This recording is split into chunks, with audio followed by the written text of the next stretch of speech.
Andhra Pradesh high court contract outsourcing ఉద్యోగుల క్రమబద్ధీకరణపై కీలక వ్యాఖ్యలు చేసింది.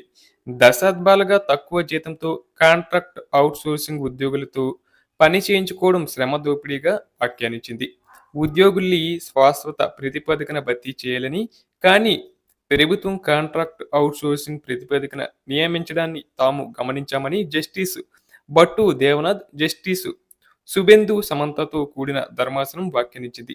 కాంట్రాక్ట్ అవుట్సోర్సింగ్ ఉద్యోగుల్ని శాశ్వత రెగ్యులర్ ఉద్యోగులతో పని చేయించుకుంటున్నారని, కానీ రోజువారీ వేతన జీవులుగా ఉంచడం సరికాదన్నారు.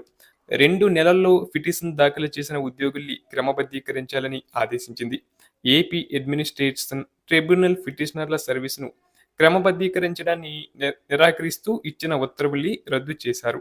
ఇలాంటి కాంట్రాక్ట్ అవుట్సోర్సింగ్ ఉద్యోగుల విషయంలో ప్రయత్నం ఎప్పుడూ ఆదర్శ యజమానిగా ఉండాలని వ్యాఖ్యానించింది.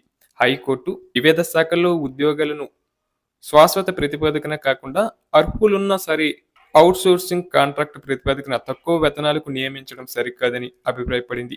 గతంలో ఎన్నో సందర్భాల్లో తమను క్రమబద్ధీకరించాలని కోరితే సాకులు చెప్పడం సరికాదన్నారు.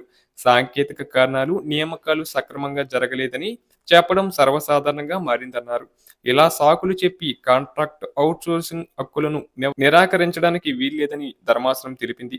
ఇక విజయవాడ మున్సిపల్ కార్పొరేషన్లో టైపిస్టులు, వాచ్మెన్లు, గార్డెనర్, వర్క్ ఇన్స్పెక్టర్లు, ఎలక్ట్రీషియన్, డ్రైవర్లు వంటి పలువురు ఉద్యోగులు 2018లో ఏపీఏటీను ఆశ్రయించారు.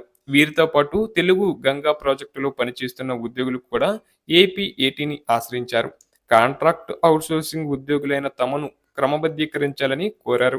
ఈ 2 పిటిషన్లపై విచారణ జరిపిన ట్రిబ్యునల్ పిటిషనర్లకు క్రమబద్ధీకరణకు అర్హులు కారని ఏపీఏటీ ఈ పిటిషన్లను కొట్టేసింది. దీంతో ఉద్యోగులు 2018లో హైకోర్టును ఆశ్రయించారు. 3 పిటిషన్లు దాఖలు చేశారు. ఈ పిటిషన్పై తాజాగా ఏపీ హైకోర్టు తీర్పును ఇచ్చింది.